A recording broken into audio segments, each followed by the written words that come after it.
বাচ্চা থেকে বড় সবাই কিন্তু ম্যাগি খেতে ভীষণ ভালোবাসে। আর যদি আমরা ভাবি যে ইনস্ট্যান্ট কোন রেসিপি খুব জলদি এবং 2-3 মিনিটের মধ্যে রান্না করা যায়, তাহলে কিন্তু আমরা সবার প্রথমে ম্যাগির কথাটাই মনে করি। তো চলুন আজকে বানাবো ম্যাগি নুডলস রেসিপি। এটা কিভাবে বানাচ্ছি শুরু থেকে শেষ অবধি দেখবেন। আমি গীতা, রাজগীত কিচেনে আপনাদের সবাইকে স্বাগত। তো কিভাবে ম্যাগিটা বানাচ্ছি চলুন দেখে নিই। আমি জল গরম করতে দিয়ে দিয়েছিলাম। 2 মিনিট গরম হওয়ার পরে এর মধ্যে আমি 2 প্যাকেট মতো ম্যাগি দিয়ে দিয়েছি। এবার এটাকে আমি 70% মতো কুক করে নেব। আর এটাকে দিয়ে ভালোভাবে উল্টোপাল্টা করে নিতে হবে। তো দেখুন 2 সাইড কিন্তু খুব ভালোভাবে সিদ্ধ হয়ে গেছে।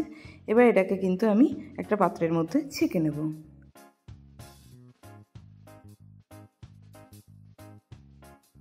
তো খুব ভালোভাবে কুক হয়ে গেছে। এবার আমি আরেকটা কড়াইয়ের মধ্যে মশলাটা চলুন ভেজে নিই। তো কড়াই গরম করতে দিয়ে দিয়েছি। এর মধ্যে অল্প পরিমাণ রিফাইন অয়েল দেবো। আর এর মধ্যে দেবো একটু প্রথমেই কুচি করা রসুন। এবার রসুনগুলোকে এর মধ্যে হালকা করে ভেজে নেব। তারপরে এর মধ্যে দিয়ে দেবো কুচিয়ে রাখা শুকনো লঙ্কা বা কাঁচা লঙ্কাও দিতে পারেন, তবে আমার শুকনো লঙ্কাটাই বেশি ভালো লাগে। আর একটু ভেজিটেবল অ্যাড করে নিচ্ছি। এর মধ্যে আমি দিয়ে দিয়েছি লম্বা লম্বা স্লাইস করে একদম গাজর কুচি। এবার এগুলোকে একটুখানি আমি হালকা হাতে ভেজে নেব, কারণ কি গাজর একটু সিদ্ধ হতে টাইম লাগে, ভাজতে সময় লাগবে। বাস হালকা ভাজা হয়েছে 50% মতো। এবার দিয়ে দিলাম ওপর থেকে লম্বা করে কুচানো পেঁয়াজটা। রান্নাটা এতটাই ইজি, এতটাই টেস্টি হয় এবং খুব সহজে কিন্তু রান্নাটা আমরা সবাই রেডি করে নিতে পারি। বাচ্চা থেকে বড় সবাই কিন্তু এই রেসিপিটা বানাতেও পারে।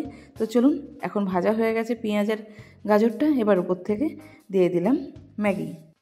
তো দেখুন এটা দেওয়ার পরে কিন্তু খুব সুন্দরভাবে সিদ্ধ হওয়ার কারণে একটুও গায়ে লেগে যায়নি। এবার দিয়ে দিচ্ছি ম্যাগির মধ্যে যে মশলাগুলো দেওয়া থাকে, বাস সেই মশলাটা কিন্তু 2 প্যাকেটের যে 2 মশলা দিয়েছিল আমি 2টোই এর মধ্যে অ্যাড করে দিচ্ছি। তো খুব সুন্দরভাবে দিয়ে দেওয়ার পরে এটাকে কিন্তু হালকা হাতে নাড়াচাড়া করতে হবে। কিন্তু তার আগে আমি দিয়ে দেবো একটু টমেটো সস, একটু চিলি সস। তো এটাকে দেওয়ার পরে এবার আমি স্বাদ মতো এর মধ্যে নুন অ্যাড করে দেবো।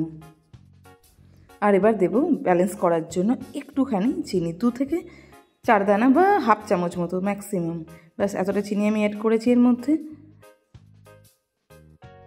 এবার এটাকে কিন্তু আমি আলতো হাতে উপর থেকে নিচ পুরো সুন্দরভাবে চালিয়ে নেব। আচ্ছা, যেটা বলি, যদি কেউ চিনিটাকে স্কিপ করতে চান স্কিপ করতে পারেন, তবে আমার যেহেতু সব রান্নাতেই হালকা চিনি আমি অ্যাড করি, তাই জন্য আমি একটু কিন্তু চিনির মধ্যে অ্যাড করেছি। আর দেখুন এটাকে কিন্তু খুব সুন্দরভাবে উপর থেকে নিচ অবধি ভালোভাবে চালিয়ে নিতে হবে, যাতে মশলা এবং পেঁয়াজ যে ভেজিটেবল দেওয়া আছে, আপনি যে যে ভেজিটেবল মন দিতে পারেন। তো খুব সুন্দরভাবে চালিয়ে নেওয়ার পরে আর কোনো রান্না নেই, মাত্র ঠিক 2 মিনিট রেখে দেবেন কড়াইয়ের মধ্যে, যাতে হালকা যদি জল থাকে সেটা সোক করে নেয়। তো দেখুন পুরো একদম রান্নাটা রেডি হয়ে গেছে এবং ঝরঝরে ম্যাগি নুডলস একদম রেডি হয়ে গেছে। তো যদি চান আপনারাও বাড়িতে কিন্তু একদম বিকালবেলা বসে না থেকে এই রেসিপিটা ট্রাই করতে পারেন। তবে আমরা জানি যারা ব্যাচেলার বা যারা একেবারে কোনো খাবার বানাতে পারি না, তারা কিন্তু ম্যাগিটাকে কিন্তু সবাই বানাতে পারি।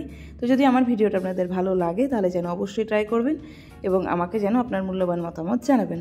সবাই ভালো থাকবেন। আপনারা দেখছিলেন গীতার সাথে রাজগীত কিচেন। দেখা হচ্ছে নতুন একটা ভিডিওতে। সবাই ভালো থাকবেন। Thank you.